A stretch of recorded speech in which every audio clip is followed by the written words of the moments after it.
હર હર મહાદેવ। પ્રિય ભક્તો, શું એક વિધવા સ્ત્રીએ શ્રાવણ સોમવારનું વ્રત રાખવું જોઈએ? શું પતિના આ સંસારમાંથી ચાલ્યા ગયા પછી પણ તે એ જ રીતે શ્રાવણનું વ્રત કરી શકે છે જે રીતે એક સૌભાગ્યવતી સ્ત્રી કરે છે? અને આખરે તે કયું કારણ છે જેના કારણે કેટલીક પ્રાચીન માન્યતાઓમાં વિધવા સ્ત્રીને શ્રાવણ સોમવારનું સકામ વ્રત કરવાની ના પાડવામાં આવી છે? આજની આ કથામાં સ્વયં ભગવાન ભોલેનાથ માતા પાર્વતીને આ જ રહસ્યનું જ્ઞાન આપશે, એટલે આ કથાને અંત સુધી જરૂર સાંભળજો, કારણ કે અધૂરું જ્ઞાન માણસને સત્યથી દૂર કરી શકે છે। શ્રાવણ મહિનાનો પવિત્ર સમય હતો। કૈલાસ પર્વત પર ચારે બાજુ એક અદ્ભુત દિવ્યતા છવાયેલી હતી। આકાશમાં સફેદ વાદળો ધીમે ધીમે પર્વતોની ટોચને સ્પર્શ કરતા આગળ વધી રહ્યા હતા। ધીમે ધીમે વહેતી શીતળ હવામાં ફૂલોની સુગંધ ભળેલી હતી અને દૂરથી શિવગણો દ્વારા કરવામાં આવી રહેલા શિવ નામના જપનો મધુર અવાજ સંભળાઈ રહ્યો હતો। કૈલાસની એક શાંત શિલા પર દેવોના દેવ મહાદેવ ધ્યાનમાં લીન થઈને બિરાજમાન હતા। તેમની પાસે માતા પાર્વતી બેઠા હતા, પરંતુ તે દિવસે માતા પાર્વતીનું મન શાંત ન હતું। પૃથ્વીલોકની સ્ત્રીઓ સાથે જોડાયેલો એક પ્રશ્ન વારંવાર તેમના હૃદયમાં ઉઠી રહ્યો હતો। થોડા સમય પછી ભગવાન શિવે પોતાના નેત્રો ખોલ્યા। માતા પાર્વતીના ચહેરા પર ચિંતા જોઈને મહાદેવે પ્રેમથી કહ્યું, હે દેવી, આજે તમારા ચહેરા પર પ્રસન્નતાની જગ્યાએ ગંભીરતા દેખાઈ રહી છે। ચોક્કસ તમારા હૃદયમાં સંસારના કલ્યાણ સાથે જોડાયેલો કોઈ પ્રશ્ન છે। સંકોચ વગર મને કહો। માતા પાર્વતીએ મહાદેવને પ્રણામ કર્યા અને હાથ જોડીને બોલ્યા, હે પ્રભુ, શ્રાવણનો આ પવિત્ર મહિનો તમને ખૂબ જ પ્રિય માનવામાં આવે છે। પૃથ્વી લોક પર અસંખ્ય સ્ત્રીઓ સોમવારનું વ્રત રાખીને તમારી આરાધના કરે છે। કોઈ પોતાના પતિ અને પરિવારના મંગળની કામના કરે છે, તો કોઈ કન્યા ઉત્તમ જીવનસાથીની ઈચ્છા લઈને તમારા ચરણોમાં આવે છે। પરંતુ મહાદેવ, મારો પ્રશ્ન એ સ્ત્રીઓ વિશે છે જેના પતિ હવે આ સંસારમાં નથી। મેં પૃથ્વી પર જોયું છે કે ક્યાંક આવી સ્ત્રીઓને શ્રાવણ સોમવારનું વ્રત કરતા રોકવામાં આવે છે અને ક્યાંક તેમને જણાવવામાં આવે છે કે તેઓ પણ તમારી આરાધના કરી શકે છે। હે નાથ, શું પતિને ગુમાવી દેવાથી કોઈ સ્ત્રીનો શ્રાવણ સોમવાર વ્રત કરવાનો અધિકાર પૂરો થઈ જાય છે? શું વિધવા સ્ત્રીનો તમારા પ્રત્યેનો પ્રેમ કોઈ સૌભાગ્યવતી સ્ત્રીની ભક્તિથી અલગ થઈ જાય છે? અને જો તમારી ભક્તિ બધા માટે સમાન છે, તો પછી તેને શ્રાવણનું સકામ વ્રત ન કરવાની વાત શા માટે કહેવામાં આવે છે? માતા પાર્વતીનો પ્રશ્ન સાંભળીને ભગવાન શિવ બોલ્યા, હે ગિરિજા, કોઈ સ્ત્રીનો પતિ સંસારમાંથી ચાલ્યો જાય તો તેનાથી તે સ્ત્રી ન તો અપવિત્ર થાય છે અને ન તો મારા ચરણોમાં તેનો અધિકાર પૂરો થાય છે। મારા માટે દરેક ભક્ત સમાન છે જે મને સાચા હૃદયથી પોકારે છે। હું તેના ભાવને જોઉં છું, તેની સાંસારિક સ્થિતિને નહીં। માતા પાર્વતીએ પૂછ્યું, તો પછી પ્રભુ, વિધવા સ્ત્રીને શ્રાવણ સોમવારનું વ્રત ન રાખવાની વાત શા માટે કહેવામાં આવે છે? ભગવાન શિવ બોલ્યા, આ જ તે રહસ્ય છે જેને સમજવામાં માણસ સૌથી મોટી ભૂલ કરે છે। વાત વ્રત કરવા કે ન કરવા કરતાં વધુ એ ઈચ્છાની છે જેના માટે વ્રત કરવામાં આવી રહ્યું છે। જ્યારે ભક્તિની અંદર મોહ, હઠ અને વીતેલા જીવનને ફરીથી પ્રાપ્ત કરવાની તીવ્ર ઈચ્છા પ્રવેશ કરી જાય છે, ત્યારે એ જ સાધના માણસના મનને બાંધવા લાગે છે। હે દેવી, તમને આનો વાસ્તવિક અર્થ સમજાવવા માટે હું તમને પૃથ્વીલોકની એક સ્ત્રીની કથા સંભળાવું છું। આ કથા એ સમયની છે જ્યારે નર્મદા નદીથી થોડે દૂર વસેલા આનંદવન નામના નાના એવા ગામમાં ગૌરી નામની એક સ્ત્રી પોતાના પતિ સોમેશ સાથે રહેતી હતી। ગૌરી મારી પરમ ભક્ત હતી। દરેક સોમવારે તે મારા શિવલિંગ પર જળ અર્પણ કરતી હતી, પરંતુ તેના જીવનમાં એક એવી ઘટના બની જેના પછી એ જ ગૌરી શ્રાવણના વ્રતને પોતાની ભક્તિ નહીં, પરંતુ પોતાના તૂટેલા જીવનને પાછું મેળવવાનું માધ્યમ સમજી બેઠી અને અહીંથી જ તેની સૌથી મોટી પરીક્ષા શરૂ થઈ। હે દેવી પાર્વતી, ચાલો હું તમને આ કથા સંભળાવું છું। ધ્યાનથી સાંભળજો। આનંદવન ગામ ચારે બાજુથી લીલાછમ ખેતરો અને નાના જંગલોથી ઘેરાયેલું હતું। ગામની બહાર એક પ્રાચીન શિવ મંદિર હતું, જ્યાં સવાર થતાં જ ઘંટડીઓનો મધુર અવાજ સંભળાવા લાગતો હતો। આ જ ગામના એક સાધારણ માટીના ઘરમાં ગૌરી પોતાના પતિ સોમેશ સાથે રહેતી હતી। સોમેશ ગામમાં માટીના વાસણો બનાવવાનું કામ કરતો હતો। તેની આવક વધુ ન હતી, પરંતુ જેટલું મળતું તેમાં જ બંને સંતોષથી પોતાનું જીવન પસાર કરતા હતા. ગૌરી પણ ઘરના કામોમાં વ્યસ્ત રહેવાની સાથે સોમેશના કામમાં તેને મદદ કરતી હતી. બંનેના જીવનની સૌથી વિશેષ વાત ભગવાન શિવ પ્રત્યેની તેમની શ્રદ્ધા હતી. દરેક સોમવારે સૂર્યોદય પહેલાં ગૌરી ઉઠી જતી, ઘરનું આંગણું સાફ કરતી અને પછી પાસેના કૂવામાંથી જળ ભરીને શિવ મંદિર જતી. સોમેશ ઘણીવાર હસતા હસતા તેને કહેતો, ગૌરી, મહાદેવ તો તારા હૃદયમાં છે. આટલી વહેલી સવારે ઉઠીને દરરોજ મંદિરે જવાની શું જરૂર છે? ગૌરી હસીને જવાબ આપતી, મહાદેવ હૃદયમાં છે એટલે જ તો તેમના દ્વાર સુધી જવાનું મન થાય છે. સમય પોતાની ગતિથી આગળ વધતો રહ્યો. લગ્નના ઘણા વર્ષો વીતી ગયા હતા. તેમની પાસે ધન સંપત્તિ ન હતી, છતાં પણ બંને વચ્ચે પ્રેમ અને સંતોષની કોઈ કમી ન હતી. પછી એક વર્ષ શ્રાવણનો મહિનો આવ્યો. ગામમાં શ્રાવણ સોમવારની તૈયારીઓ થવા લાગી. મંદિરને ફૂલો અને આંબાના પાનથી શણગારવામાં આવ્યું. સ્ત્રીઓ વ્રતની તૈયારી કરવા લાગી અને ગામમાં શિવ ભજનોનો અવાજ ગુંજવા લાગ્યો. પહેલા સોમવારની સવારે ગૌરીએ પણ વ્રતનો સંકલ્પ લીધો. તે દિવસે સોમેશ તેની સાથે મંદિરે ગયો. શિવલિંગની સામે હાથ જોડીને ગૌરીએ કહ્યું, હે મહાદેવ, મને સંસારની મોટી સંપત્તિ નથી જોઈતી. બસ મારા પરિવાર પર તમારી કૃપા જાળવી રાખજો. સોમેશ તેની પાસે ઊભો હસી રહ્યો હતો, પરંતુ ગૌરી ન હતી જાણતી કે આવનારા થોડા જ દિવસોમાં તેના જીવનની દિશા બદલાવાની છે. શ્રાવણનો બીજો સોમવાર આવવાના 2 દિવસ પહેલાંની વાત હતી. ગામના એક વૃદ્ધ કુંભારે સોમેશને પાસેના નગરમાં તૈયાર કરેલા માટીના વાસણો પહોંચાડવા માટે કહ્યું. બદલામાં મળનારા ધનથી ઘણા દિવસોનો ઘર ખર્ચ ચાલી શકે તેમ હતો. સવારે સોમેશ બળદગાડા પર વાસણો રાખીને નગર જવા માટે તૈયાર થયો. જતા સમયે ગૌરીએ જોયું કે આકાશમાં ઘેરા વાદળો છવાયેલા છે. તેણે ચિંતિત થઈને કહ્યું, આજે હવામાન ઠીક નથી લાગી રહ્યું. જો શક્ય હોય તો કાલે જતા રહેજો. સોમેશે આકાશ તરફ જોયું અને કહ્યું, ચિંતા ન કર ગૌરી, નગર વધુ દૂર નથી. બપોર સુધીમાં સામાન પહોંચાડી દઈશ અને સાંજ પડતા પહેલાં પાછો આવી જઈશ. ગૌરીએ તેના હાથમાં ભોજનની નાની પોટલી આપી અને કહ્યું, તો જલ્દી પાછા આવજો. કાલે શ્રાવણની પૂજા માટે મંદિરે પણ જવાનું છે. સોમેશ હસ્યો અને બળદગાડું લઈને નીકળી પડ્યો. બપોર થતાં થતાં હવામાન અચાનક બદલાઈ ગયું. તેજ હવા ફૂંકાવા લાગી અને થોડા જ સમયમાં ધોધમાર વરસાદ શરૂ થઈ ગયો. ગામના રસ્તાઓ પર પાણી વહેવા લાગ્યું. ગૌરી વારંવાર ઘરના દરવાજા સુધી આવતી અને દૂર રસ્તા તરફ જોતી. સાંજ પડી. પછી ધીમે ધીમે અંધારું થવા લાગ્યું, પરંતુ સોમેશ પાછો ન આવ્યો. ગૌરીની ચિંતા વધવા લાગી. તેણે પોતાની જાતને સમજાવી કે ભારે વરસાદના કારણે સોમેશ નગરમાં જ રોકાઈ ગયો હશે. પરંતુ ત્યારે જ ગામના મુખ્ય રસ્તા પરથી કેટલાક લોકો ઝડપથી આવતા દેખાયા. તેમાં સોમેશ ન હતો. સૌથી આગળ ચાલી રહેલા વૃદ્ધ વ્યક્તિએ ગૌરીના ઘરે પહોંચીને કહ્યું, દીકરી, ગભરાતી નહીં. અમારે તને એક વાત જણાવવી છે. ગૌરીનું હૃદય જોર જોરથી ધડકવા લાગ્યું. તેણે કાંપતા અવાજે પૂછ્યું, સોમેશ ક્યાં છે?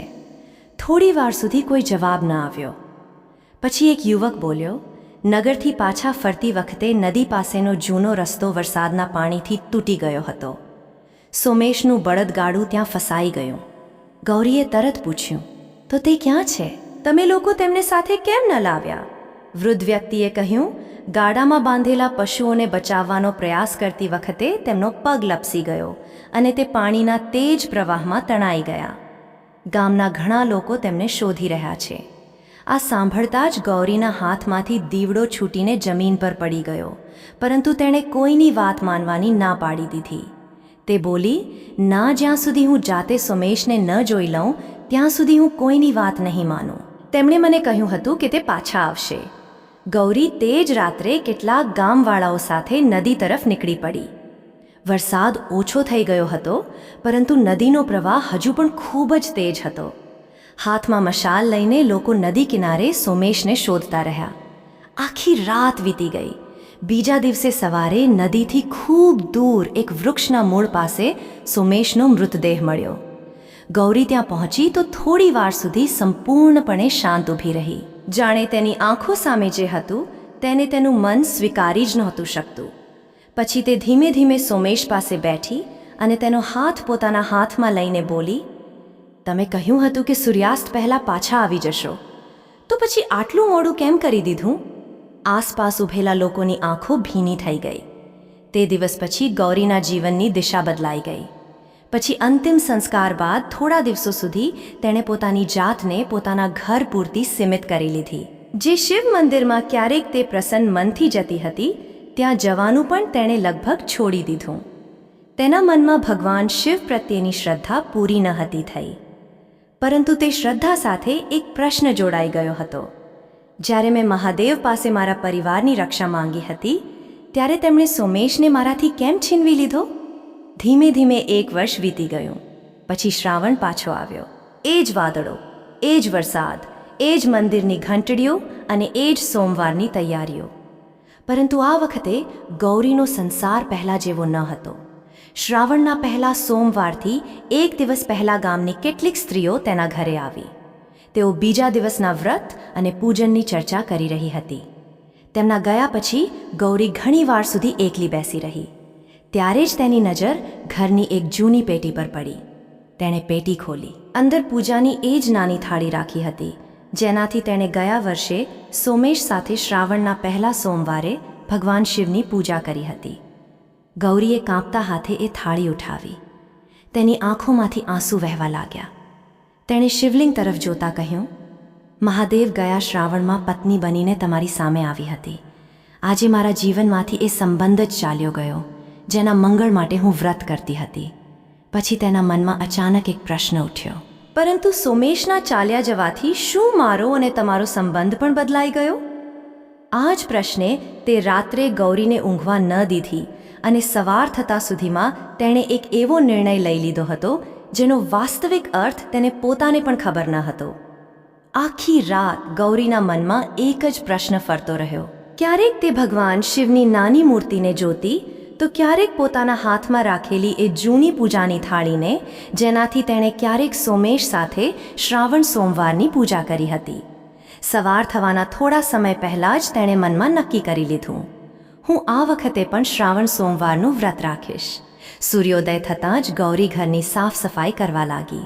તેણે પૂજાની થાળી ધોઈને તેમાં બીલીપત્ર, ફૂલ અને ચોખા રાખ્યા. પછી એક નાના તાંબાના લોટામાં જળ ભરી લીધું. ત્યારે જ પાડોશમાં રહેતી વૃદ્ધ મહિલા કમલા તેના ઘરે આવી. ગૌરીના હાથમાં પૂજાની થાળી જોઈને તે થોડી વાર તેને જોતી રહી. ગૌરી, શું તું આજે મંદિરે જઈ રહી છે?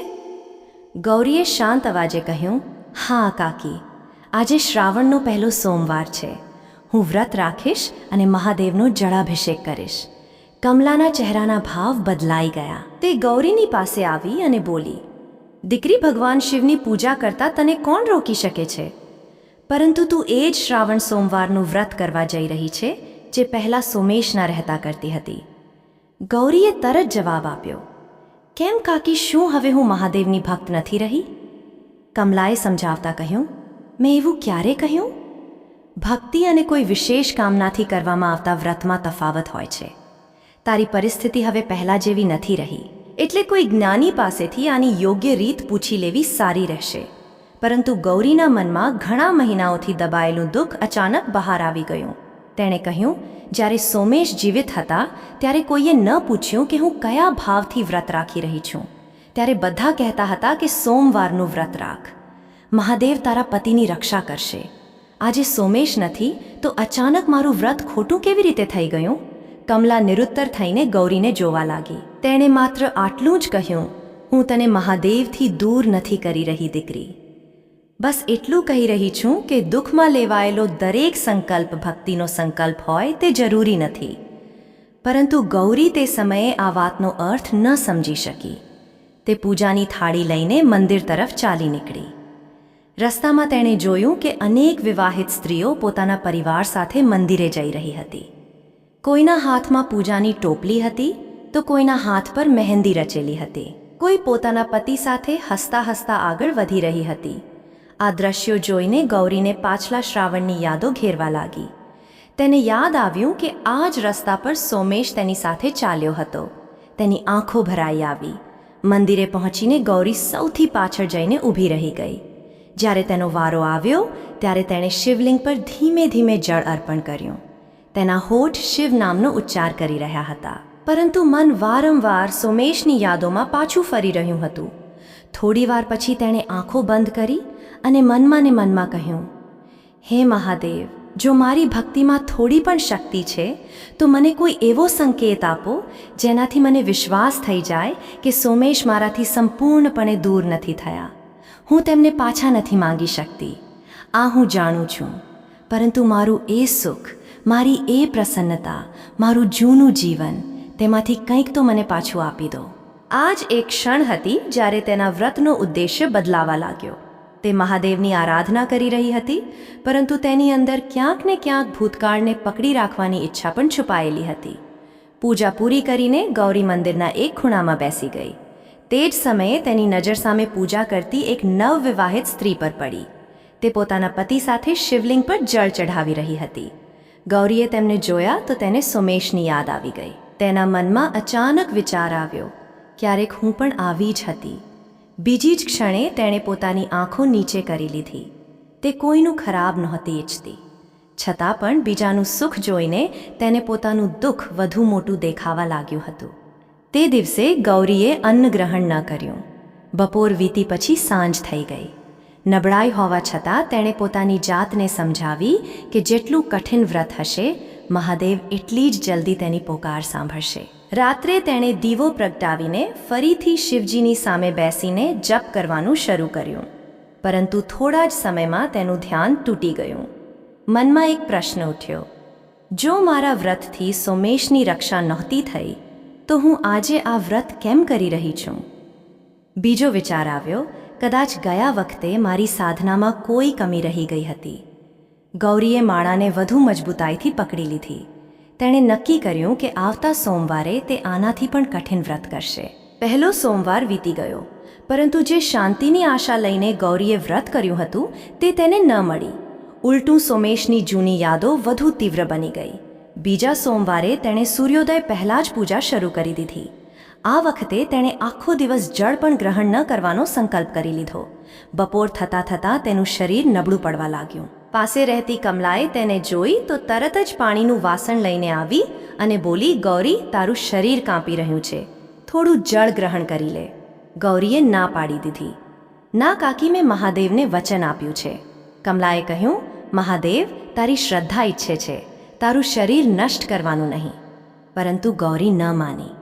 સાંજ પડતા પડતા તેને ચક્કર આવવા લાગ્યા, છતાં પણ તે કોઈ રીતે ગામના શિવ મંદિરે પહોંચી. તે સમયે વરસાદ શરૂ થઈ ગયો હતો. મંદિરમાં ભીડ ઓછી હતી. ગૌરીએ શિવલિંગ પર જળ અર્પણ કર્યું અને ત્યાં જ જમીન પર બેસી ગઈ. તેની આંખોમાંથી આંસુ વહેવા લાગ્યા અને તે બોલી, હે મહાદેવ, મારાથી એવી કઈ ભૂલ થઈ છે? હું તમને પ્રસન્ન કરવા માટે બીજું શું કરું? હું ભૂખી રહી, તરસ્યા રહી, તમારું નામ લીધું, છતાં પણ મારા હૃદયની આ પીડા ઓછી કેમ નથી થતી? થોડા સમય પછી મંદિર લગભગ ખાલી થઈ ગયું. બહાર વરસાદ તેજ થઈ રહ્યો હતો. ગૌરી ઉઠીને ઘર તરફ ચાલી નીકળી. રસ્તો સૂમસામ હતો. નબળાઈના કારણે તેના પગ ડગમગી રહ્યા હતા. ગામની બહાર એક વિશાળ વડના વૃક્ષ પાસે પહોંચતા જ અચાનક તેને ચક્કર આવ્યા અને તેણે વૃક્ષનો સહારો લઈ લીધો. ત્યારે જ પાછળથી ગંભીર અવાજ સંભળાયો. દીકરી જે વ્રત પછી મન પહેલાં કરતાં વધુ અશાંત થઈ જાય. શું તે ક્યારેય વિચાર્યું છે કે તે વ્રતમાં કમી ક્યાં રહી ગઈ? ગૌરી ચોંકીને પાછળ ફરી. વડની નીચે એક વૃદ્ધ શિવયોગી ઊભા હતા. જટાઓથી ઢંકાયેલું મસ્તક, ગળામાં રુદ્રાક્ષ અને હાથમાં કમંડળ હતું. તેમના ચહેરા પર એવી શાંતિ હતી કે ગૌરી થોડીવાર તેમને જોતી જ રહી ગઈ. વૃદ્ધ યોગી ધીમે ધીમે તેની પાસે આવ્યા. તેમણે ગૌરી તરફ જોતા પૂછ્યું, આજે તે આખો દિવસ કંઈ ગ્રહણ નથી કર્યું? ગૌરીએ માથું હલાવીને કહ્યું, આજે શ્રાવણ સોમવારનું વ્રત હતું. યોગીએ બીજો પ્રશ્ન કર્યો, કોના માટે? ગૌરીએ તરત કહ્યું, મહાદેવ માટે. વૃદ્ધ યોગી હસ્યા. પછી તેમણે એવો પ્રશ્ન કર્યો જેને સાંભળીને ગૌરી પાસે કોઈ જવાબ ન બચ્યો. તેમણે કહ્યું, જો આ વ્રત માત્ર મહાદેવ માટે હતું તો આખો દિવસ તારું મન મહાદેવમાં હતું કે એ જીવનમાં જેને તું ગુમાવી ચૂકી છે? ગૌરી સ્તબ્ધ રહી ગઈ. વૃદ્ધ યોગીએ તેની આંખોમાં જોતા કહ્યું, દીકરી, ભૂખ્યું શરીર વ્રતનું પ્રમાણ નથી હોતું. ક્યારેક માણસ ભગવાનને પામવાના નામે પોતાના ભૂતકાળને પામવાનો પ્રયાસ કરી રહ્યો હોય છે. ગૌરીની આંખોમાંથી આંસુ વહેવા લાગ્યા. તેણે હાથ જોડીને પૂછ્યું, તમે કોણ છો અને મારા મનની એ વાત કેવી રીતે જાણો છો જે મેં આજ સુધી કોઈને નથી કહી? યોગીએ શાંત અવાજે જવાબ આપ્યો, હું કોણ છું તે જાણતા પહેલાં તારે એ જાણવું જરૂરી છે કે તું જે વ્રતને ભક્તિ સમજી રહી છે તે તારા દુઃખને વધુ ઊંડું કેમ કરતું જાય છે. આટલું કહીને વૃદ્ધ યોગીએ પોતાનું કમંડળ જમીન પર મૂક્યું અને તે જ વડની નીચે ગૌરીને શ્રાવણ સોમવારના વ્રતનું તે રહસ્ય જણાવવાનું શરૂ કર્યું. વડના વિશાળ વૃક્ષ નીચે થોડી વાર માટે સંપૂર્ણ શાંતિ છવાઈ ગઈ. વરસાદના નાના નાના ટીપાં પાંદડાઓથી અથડાઈને જમીન પર પડી રહ્યા હતા. ગૌરી વૃદ્ધ યોગીની સામે હાથ જોડીને ઊભી હતી. તેમના અંતિમ શબ્દો વારંવાર તેના મનમાં ગુંજી રહ્યા હતા.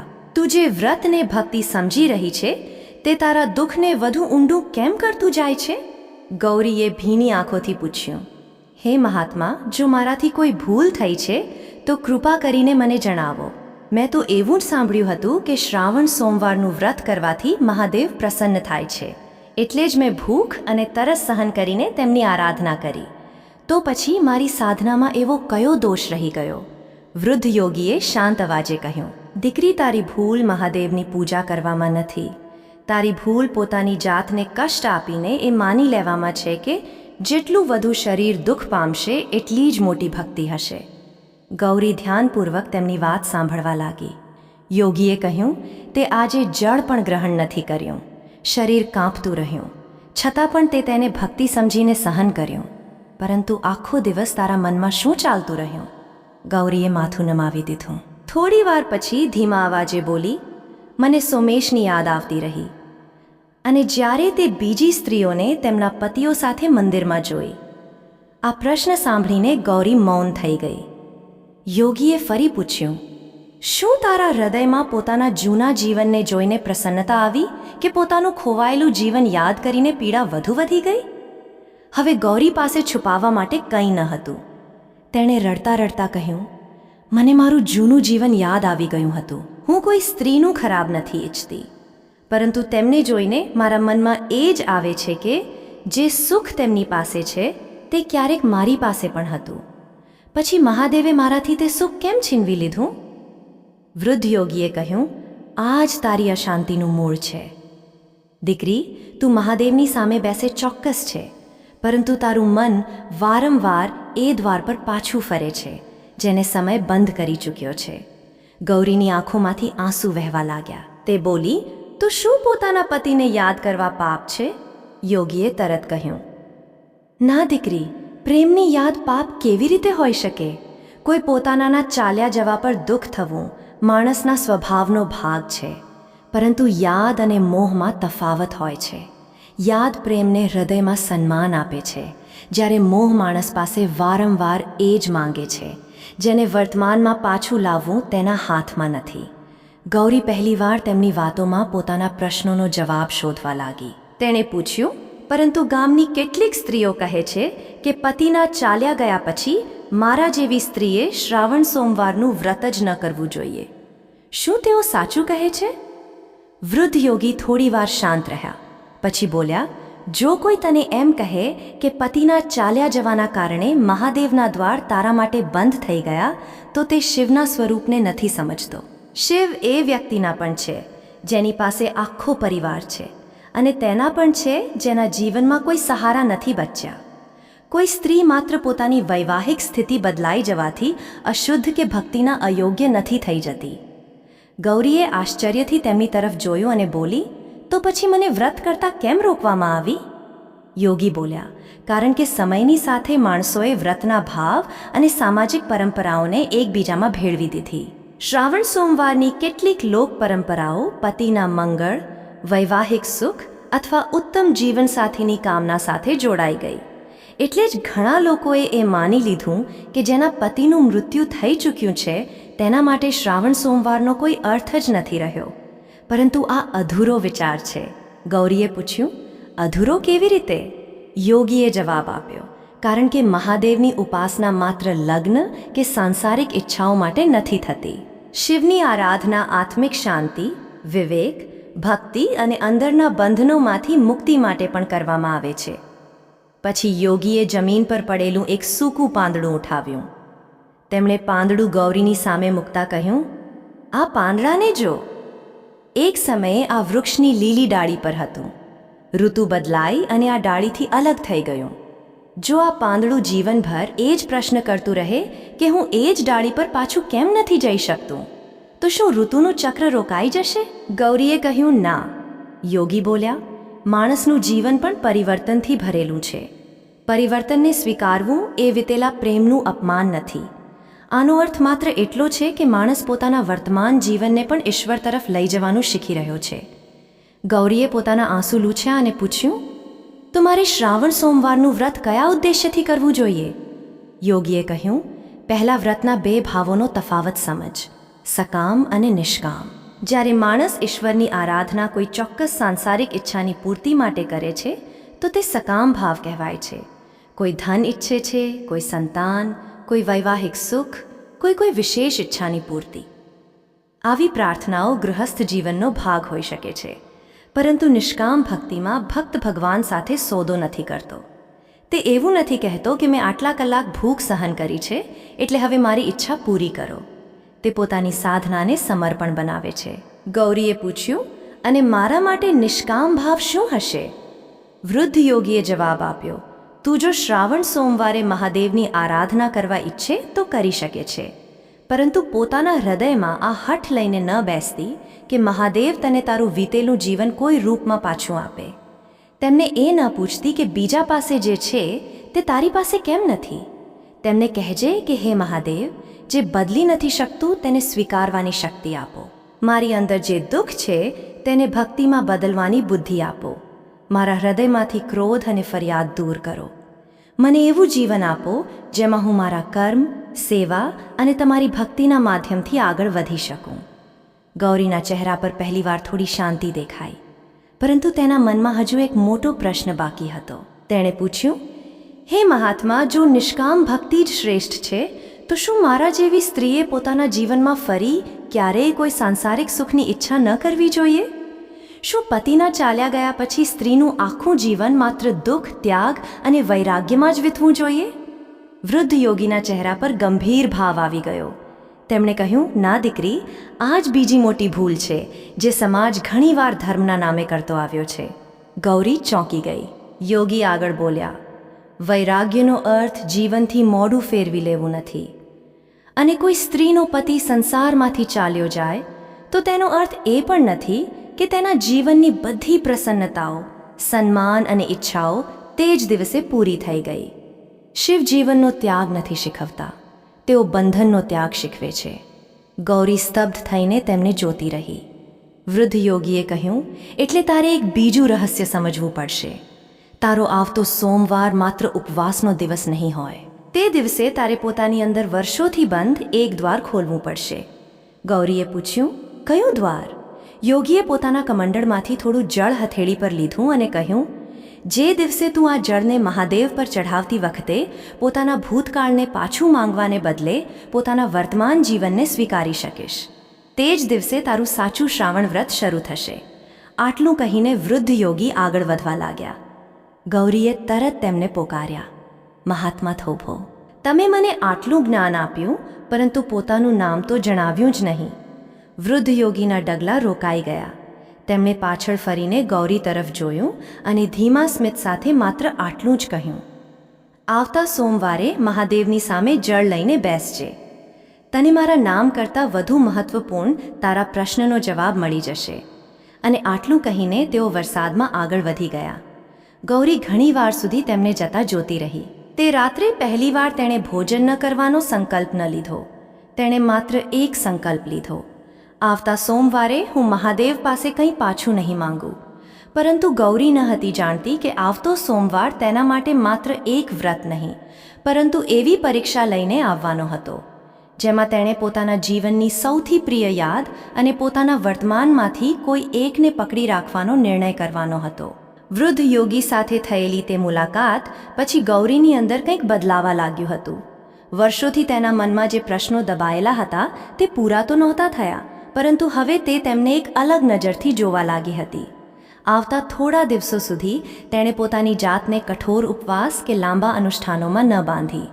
તે દરરોજ સવારે ઉઠતી, સ્નાન કરતી, ઘરના નાના શિવલિંગની સામે દીવો પ્રગટાવતી અને થોડો સમય શાંત બેસીને માત્ર ઓમ નમઃ શિવાયનો જપ કરતી. જ્યારે પણ સોમેશની યાદ આવતી, તે પહેલાંની જેમ પોતાની યાદો સાથે લડવાનો પ્રયાસ ન કરતી.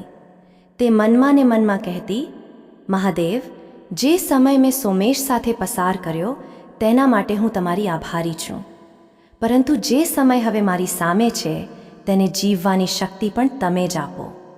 ધીમે ધીમે ત્રીજા શ્રાવણ સોમવારનો દિવસ નજીક આવી ગયો.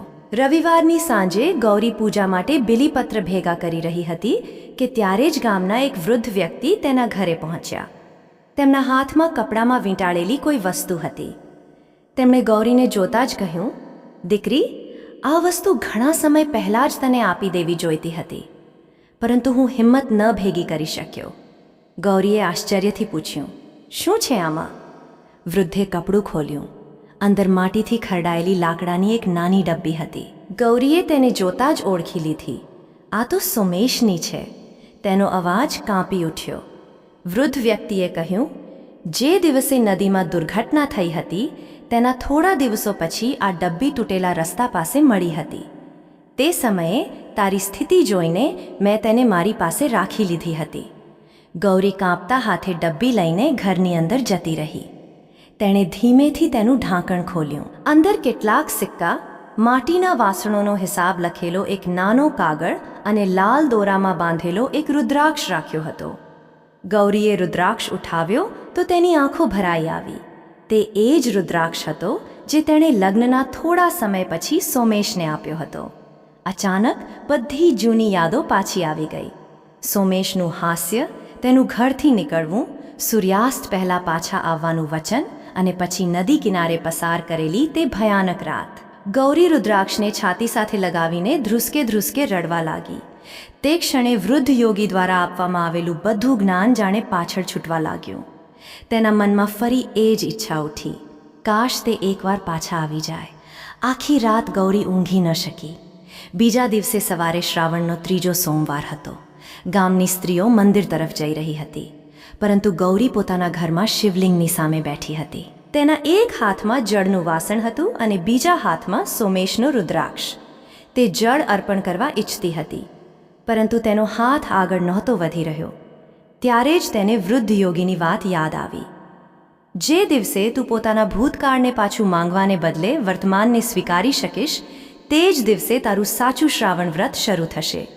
ગૌરીએ આંખો બંધ કરી લીધી. થોડી વાર પછી તે શિવલિંગની સામે રડતા રડતા બોલી, હે મહાદેવ, આજે હું તમારી સાથે ખોટું નહીં બોલું.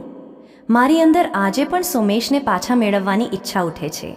આજે પણ જ્યારે કોઈ સ્ત્રીને તેના પતિ સાથે જોઉં છું તો મારું મન પૂછે છે કે મારી સાથે જ આવું કેમ થયું. પરંતુ આજે હું તમારી પાસે મારા ભૂતકાળને પાછું લાવવાની જીદ નહીં કરું. તેણે કાંપતા હાથે શિવલિંગ પર જળ અર્પણ કરવાનું શરૂ કર્યું. હે ભોલેનાથ, હું સોમેશને ભૂલવા નથી માંગતી. તેની યાદ મારા જીવનનો ભાગ રહેશે, પરંતુ તે યાદને મારા જીવનની બેડી ન બનવા દેતા. મારા દુઃખને સેવામાં બદલવાની શક્તિ આપો. મારી ફરિયાદને ભક્તિમાં બદલી દો અને મારા મનને એ શાંતિ આપો જેને હું આટલા સમયથી સંસારમાં શોધી રહી છું. જળનું અંતિમ ટીપું શિવલિંગ પર પડ્યું. ગૌરીએ આંખો ખોલી. તેના જીવનની પરિસ્થિતિઓ એવી જ હતી. સોમેશ પાછો નહોતો આવ્યો. તેનું ઘર પણ ત્યાં જ હતું અને તેની એકલતા પણ એક ક્ષણમાં પૂરી નહોતી થઈ. છતાં પણ આજે તેની અંદર કંઈક અલગ હતું. પહેલીવાર પૂજા પૂરી કર્યા પછી તેણે મહાદેવને એ પ્રશ્ન નહોતો કર્યો કે તમે મારી સાથે આવું કેમ કર્યું. તે દિવસે ગૌરીએ પોતાની શક્તિ મુજબ વ્રત રાખ્યું. તેણે શરીરને દંડ આપવા માટે નિર્જળ રહેવાની હઠ ન કરી. પૂજા પછી તેણે ગામના મંદિરમાં જઈને દીવો પ્રગટાવ્યો અને કેટલાક ફળ લઈને પાછી ફરી રહી હતી કે રસ્તામાં તેને એક વૃદ્ધ અસહાય મહિલા દેખાઈ. તે વરસાદના કારણે મંદિરની સીડીઓ પાસે બેઠી કાંપી રહી હતી. ગૌરી તેની પાસે ગઈ. તેણે પોતાના ફળોમાંથી કેટલાક ફળ વૃદ્ધાને આપ્યા અને તેને સહારો આપીને મંદિરની પરસાળ સુધી પહોંચાડી. વૃદ્ધાએ આશીર્વાદ આપતા કહ્યું, દીકરી, મહાદેવ તારા મનને હંમેશા શાંત રાખે. આ સાધારણ શબ્દો ગૌરીના હૃદયમાં ઉતરી ગયા. તેને પહેલીવાર અનુભવ થયો કે કદાચ ભક્તિ માત્ર પોતાના દુઃખનો જવાબ માંગવાનું નામ નથી, કોઈ બીજાના દુઃખને થોડું ઓછું કરવું પણ શિવની આરાધના હોઈ શકે છે. તે દિવસથી ગૌરીએ પોતાના શ્રાવણની દિશા બદલી નાખી. તે સોમવારે શિવ પૂજન કરતી, પરંતુ સાથે જ ગામના કોઈ જરૂરિયાતમંદ વ્યક્તિની મદદ કરવાનો પ્રયાસ કરતી. ક્યાંક કોઈ વૃદ્ધને ભોજન પહોંચાડતી, ક્યાંક મંદિરે આવનારી અસહાય સ્ત્રીની મદદ કરતી, તો ક્યારેક કોઈ ભૂખ્યા પશુ માટે ભોજન રાખી દેતી. ચોથો સોમવાર આવ્યો તો તેના ચહેરા પર પહેલા જેવી ચિંતા ન હતી. તે મંદિરે પહોંચી અને શાંત ભાવથી શિવલિંગની સામે બેસી ગઈ. પરંતુ પૂજા કરતી વખતે અચાનક તેને એ જ વૃદ્ધ યોગી યાદ આવ્યા.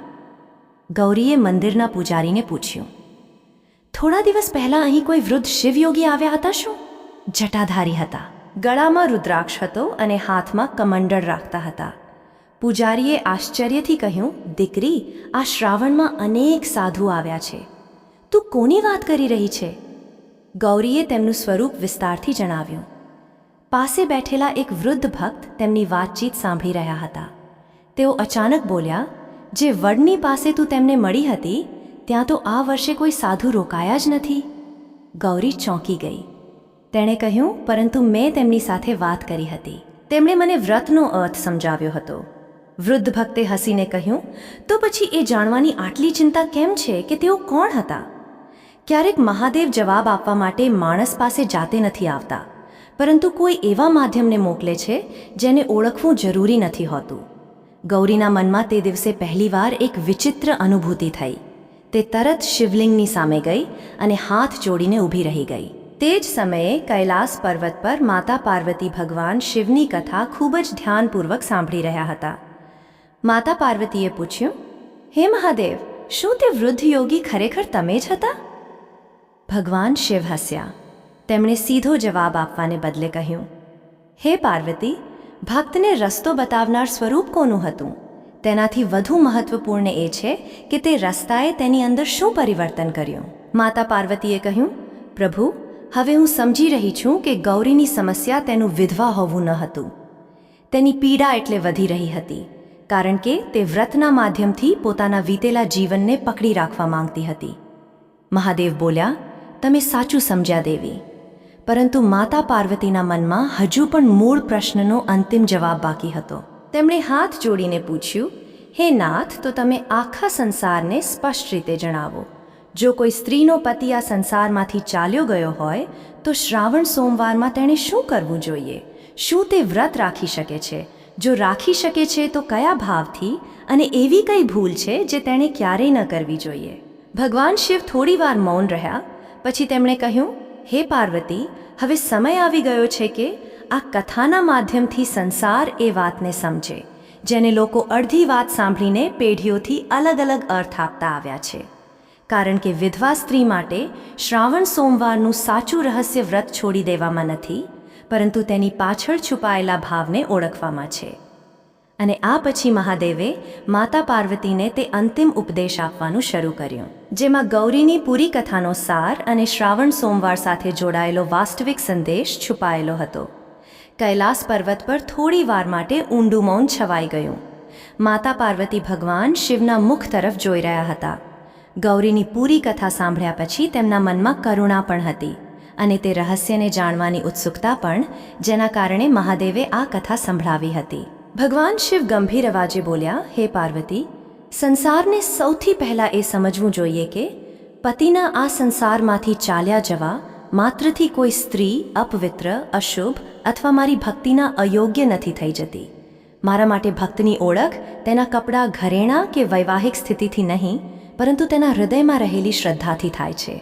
માતા પાર્વતીએ હાથ જોડીને પૂછ્યું, તો હે પ્રભુ, પછી વિધવા સ્ત્રીને શ્રાવણ સોમવારનું વ્રત ન રાખવાની વાત શા માટે કહેવામાં આવે છે?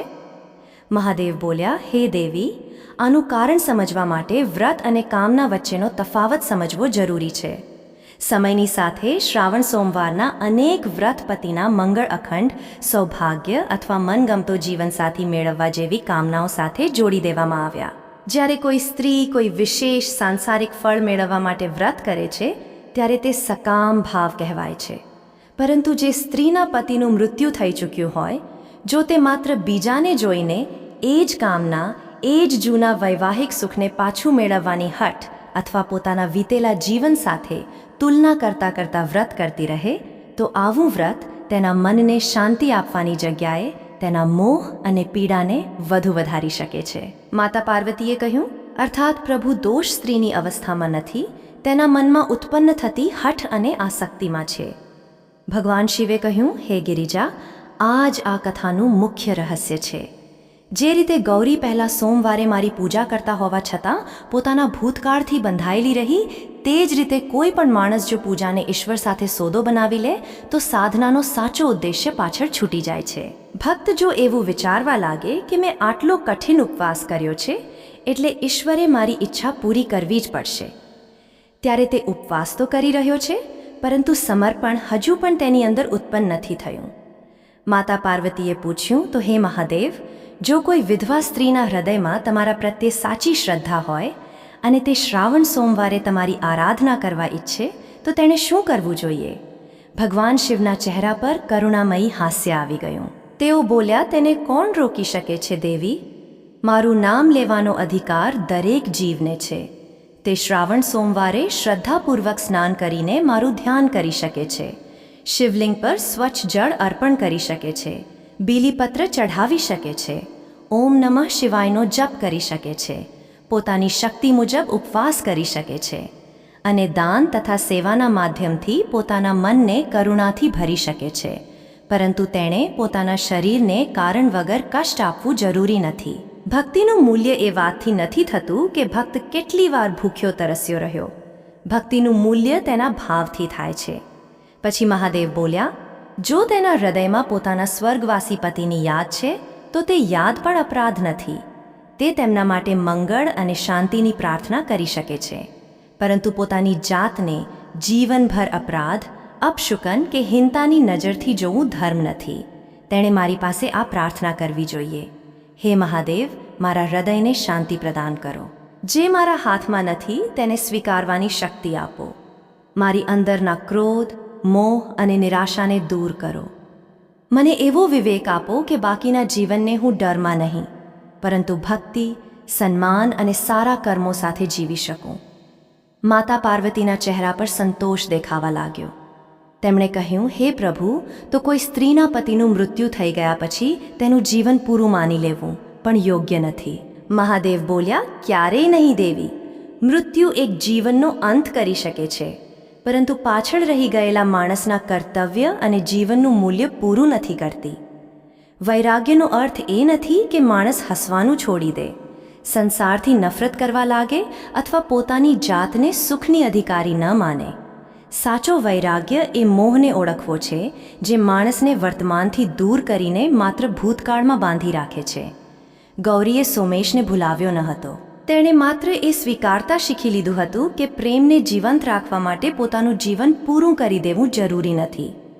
આ પછી ભગવાન શિવે ગૌરીની કથાનો અંતિમ પ્રસંગ સંભળાવ્યો. શ્રાવણનો અંતિમ સોમવાર હતો. સવારે ગૌરી એ જ પ્રાચીન શિવ મંદિરે પહોંચી જ્યાં ક્યારેક તે સોમેશની સાથે આવતી હતી. તેના હાથમાં મોટી પૂજા સામગ્રી ન હતી, માત્ર જળથી ભરેલું એક નાનું વાસણ, થોડા બીલીપત્ર અને સોમેશનો એ જ રુદ્રાક્ષ હતો. ગૌરી શિવલિંગની સામે બેસી ગઈ. તેણે રુદ્રાક્ષને બંને હથેળીઓમાં રાખ્યો અને થોડીવાર આંખો બંધ કરીને સોમેશને યાદ કર્યો. તેની આંખોમાં આંસુ આવ્યા, પરંતુ આ વખતે તે આંસુઓમાં ફરિયાદ ન હતી. તેણે કહ્યું, હે મહાદેવ, મેં ઘણા સમય સુધી તમને પૂછ્યું કે તમે મારાથી શું છીનવી લીધું. આજે હું પહેલીવાર તેના માટે આભાર માનું છું જે તમે મને ક્યારેક આપ્યું હતું. સોમેશ મારા જીવનમાં જેટલો સમય રહ્યા તે સમય મારા માટે અમૂલ્ય હતો. હવે મારા જીવનનો જે સમય બાકી છે તેને પણ હું નકામો નહીં જવા દઉં. ગૌરીએ શિવલિંગ પર જળ અર્પણ કર્યું. હું મારા ભૂતકાળને ભૂંસવા નથી માંગતી પ્રભુ, બસ તેને એટલો ભારે પણ નહીં બનવા દઉં કે તેની નીચે મારો વર્તમાન દબાઈ જાય. તે દિવસે મંદિરમાંથી બહાર નીકળતી વખતે ગૌરીએ આકાશ તરફ જોયું. શ્રાવણનો હળવો વરસાદ થઈ રહ્યો હતો. થોડા ટીપાં તેના ચહેરા પર પડ્યા. ઘણા મહિનાઓ પછી તેના ચહેરા પર એક શાંત હાસ્ય દેખાયું.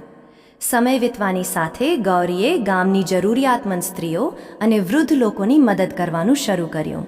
તે કોઈને ભોજન પહોંચાડતી, કોઈ બીમાર વૃદ્ધની સેવા કરતી અને દુઃખમાં ડૂબેલી સ્ત્રીઓને એ જ સમજાવતી કે ઈશ્વરની ભક્તિનું દ્વાર કોઈ પરિસ્થિતિના કારણે બંધ નથી થતું. કથા પૂરી કરતા ભગવાન શિવ માતા પાર્વતીને બોલ્યા, હે દેવી, એટલે સંસારને એ ન કહેવા દેતા કે વિધવા સ્ત્રી હોવાના કારણે કોઈ મારા શ્રાવણથી દૂર થઈ ગઈ.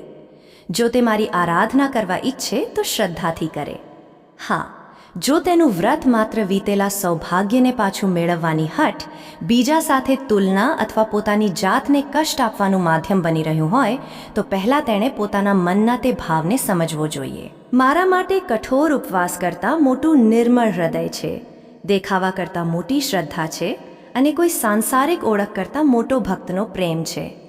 માતા પાર્વતીએ પ્રસન્ન થઈને ભગવાન શિવને પ્રણામ કર્યા અને કહ્યું, હે મહાદેવ, આજે તમે સંસારની એ અસંખ્ય સ્ત્રીઓ માટે એક ખૂબ જ મહત્વપૂર્ણ સંદેશ આપ્યો છે જે પરિસ્થિતિઓના કારણે પોતાની જાતને તમારી કૃપાથી દૂર સમજી બેસે છે.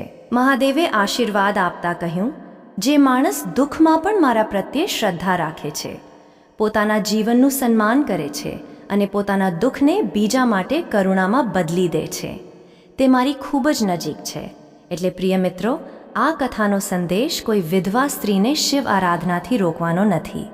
સંદેશ માત્ર એટલો છે કે ભગવાન શિવની પૂજા ડર, હઠ કે તુલનાથી નહીં, પરંતુ શ્રદ્ધા અને નિર્મળ ભાવથી કરવી જોઈએ. શ્રાવણમાં મહાદેવનું દ્વાર દરેક સાચા ભક્ત માટે ખુલ્લું છે. જો તમને ભગવાન ભોલેનાથ અને માતા પાર્વતીની આ કથા સારી લાગી હોય તો આ વિડીયોને લાઈક કરજો. સાથે જ ચેનલને સબસ્ક્રાઈબ કરો. તો પ્રેમથી બોલો, હર હર મહાદેવ. ઓમ નમઃ શિવાય.